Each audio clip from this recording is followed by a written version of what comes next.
Level 1. Small federal fraud. You are 27 years old and you have filed a false unemployment claim, padding hours you did not work over 3 months, a few thousand that felt small when you needed it, and feels smaller still when a letter arrives from a federal office you did not know existed. The letter is not dramatic. It requests documentation. It is signed by an analyst, not an agent, someone whose name you will never learn because the review at this stage does not require a face attached to it. A junior agent named Rachel Donnelly is assigned the file as one of 40 others on her desk that month. She does not call you. She does not visit. She cross-references your claim against payroll records, a 15-minute task on a slow afternoon, and finds the discrepancy in under an hour. She writes a short summary. She flags the file for referral to a U.S. attorney's office, then moves to the next name in her queue. You do not know any of this happened until a letter arrives months later offering you the chance to repay the amount plus a penalty before charges are formally considered. You pay it. The file closes. That is the lesson of Level 1 that nobody tells you. The Bureau's smallest attention is still attention.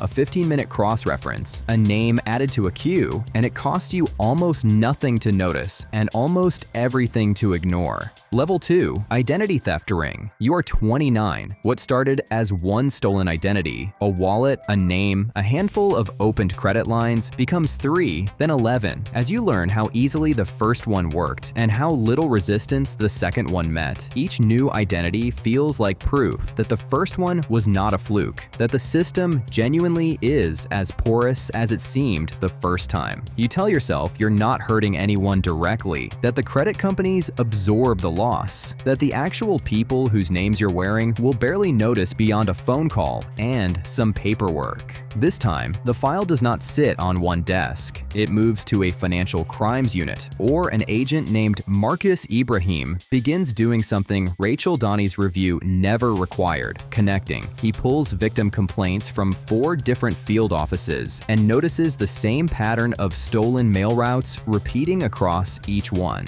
He requests bank records. He builds a timeline, a spreadsheet with your movements laid out in a shape you never intended to draw, but drew anyway, one transaction at a time. Agent Ibrahim works the case slowly across several weeks, adding entries as new complaints trickle in from victims who file reports days or weeks after noticing the fraud. Each new complaint sharpens the picture slightly, a pixel added to an image that is gradually resolving into something recognizable. The pattern gives you away before the evidence does. He tells a colleague reviewing the timeline late one evening, though you will not hear this sentence until much later, read aloud to you across an interview table. Agent Ibrahim does not chase you across state lines. He does not need to.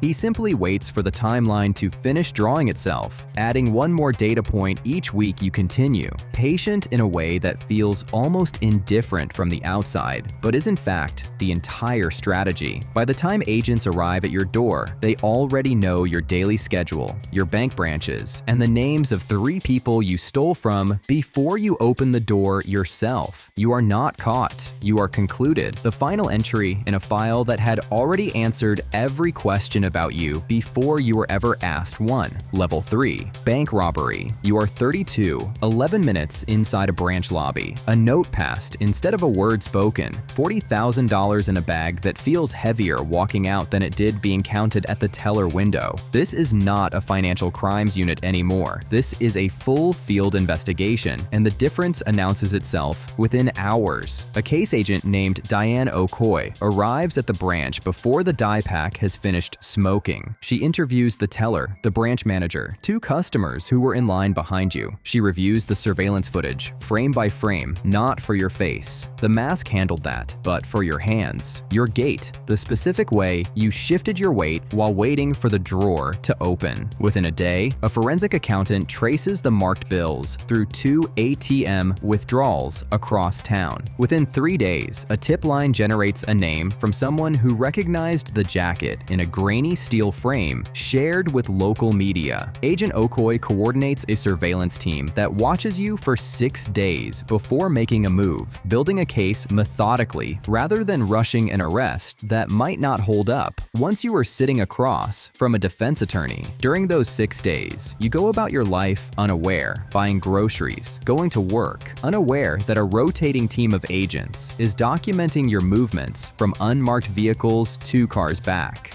You are not being watched because they are unsure. You are being watched because certainty in federal court requires more than one photograph and a hunch. You are arrested on a Tuesday morning, walking to your car, 6 agents positioned before you have your keys out of your pocket. We've been watching for a while, Agent Okoye tells you not unkindly in the interview room afterwards. The 11 minutes in that lobby took us 6 days to finish. That's usually how the math works. Level 4, interstate drug trafficking. You are 36. What began as a local supply route has grown into something crossing 4 state lines, moving through contacts you inherited rather than built yourself. A network larger than you fully understand. Even from the inside of it, you tell yourself the scale is someone else's responsibility, that your role is small, a driver, a middleman, a name that would not appear anywhere near the top of any chart the government might eventually draw. This comfort does not survive contact with how the investigation actually works. This draws multiple field offices into coordination, something Agent Okoye's single branch investigation never required. A task force forms, led by a supervisory agent named Patricia Wren, who works out of a regional office and speaks daily with counterparts in 3 other states. Agent Wren does not focus on you specifically at first. She maps the network, phone records, shipment patterns, financial transfers that move through shell accounts designed to look unremarkable individually and glaring once laid beside each other on a wall of printed pages. The mapping takes months, most of it unglamorous work, subpoenaing records, cross-referencing shipment manifests, sitting through hours of surveillance footage from truck stops and warehouses that yield nothing until occasionally they yield everything. Agent Wren's team develops a rhythm to the work, weekly briefings where the org chart on the wall grows by 1 or 2 names at a time. A wiretap approved after months of preparatory affidavit begins recording calls you make on a phone you believed was clean. You are not the target of the wiretap. You are one of 19 names captured by it, each one another thread in a map Agent Wren has been building for the better part of a year. We don't usually go after the driver first, she explains to a junior agent on her team, reviewing the org chart she has assembled from wiretap transcripts and financial records. We go after the map. The driver's just one line on it. The junior agent asks her once whether it feels strange to know so much about people before ever meeting them.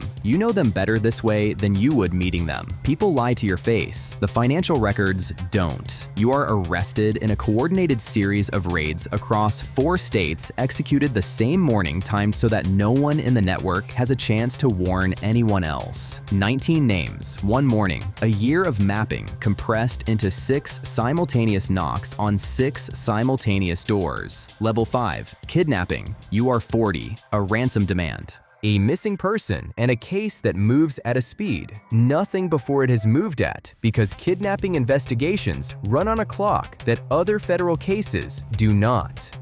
Within hours, a crisis negotiator named Agent Thomas Reyes is on scene working alongside a specialized team assembled specifically for time-critical cases. Cell tower data is subpoenaed within the first hour. Financial accounts are flagged for real-time monitoring within the second. A command post is established, staffed around the clock, because in a kidnapping case, the difference between a good outcome and the alternative is often measured in hours rather than days. Agent Reyes's team does not sleep much that first night. Neither does his team. Ransom drop coordination, surveillance positioning, victim-family liaison work, all of it running in parallel, all of it compressed into a window that feels impossibly short and somehow still holds everything that needs to happen inside it.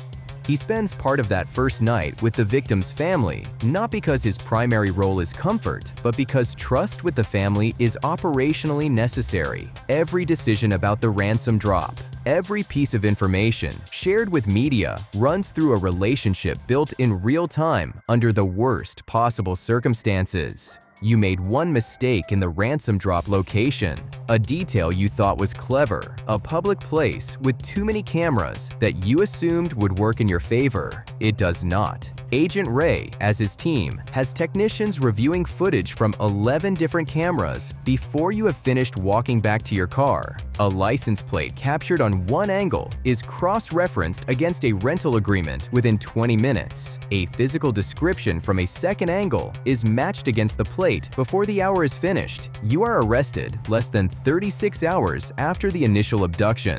The victim recovered unharmed. The entire case compressed into a timeline that took most federal investigations months to reach and reached it in a day and a half instead.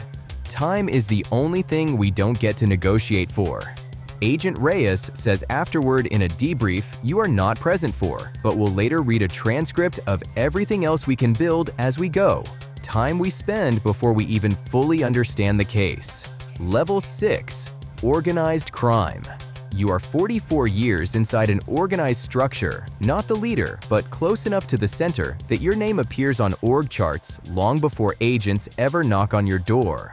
The investigation targeting you is not about you at all, not primarily. A supervisory agent named Frank Delroy has spent 3 years building a racketeering case designed to dismantle the entire structure. Leadership, enforcement, financial operations, all of it. Rather than removing one man and watching the organization simply promote his replacement, Agent Delroy's team uses confidential informants embedded at 3 different levels of the organization. They use financial forensics, tracing money through legitimate-looking businesses that exist for no purpose other than laundering. They use a wiretap authorization renewed 4 separate times over 3 years. Each renewal requiring fresh evidence that the investigation is still producing value.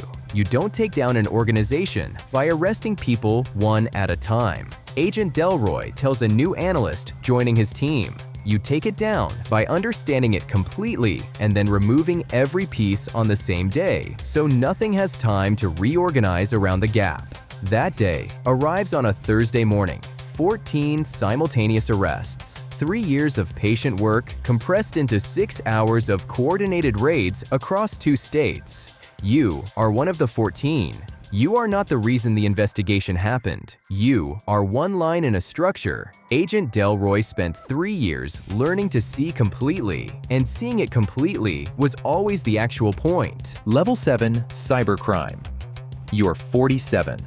A ransomware attack on a hospital delays life-saving surgeries.